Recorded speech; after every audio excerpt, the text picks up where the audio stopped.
Welcome to Luca is a billionaire, where the only thing I invest in is your answers.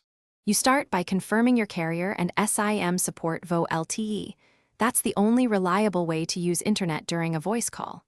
Once confirmed, open Settings, go to SIM card and mobile data, and enable Vo LTE or Vo LTE calling and mobile data. Make sure data is not restricted for the calling app. Restart the phone so the network registers the new capability. This step lets voice stay on LTE and keeps your packet data active at the same time, avoiding legacy 2G/3G drops.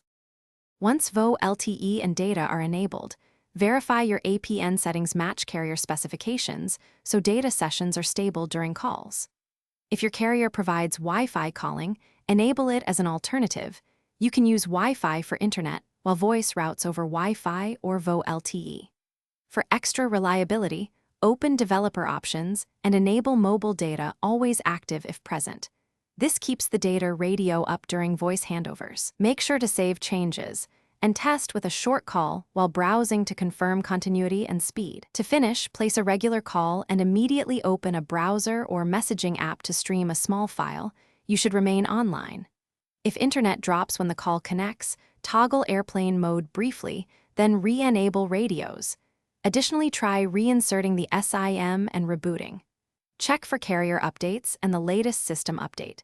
If problems persist, contact your carrier to confirm Vo LTE provisioning on your account.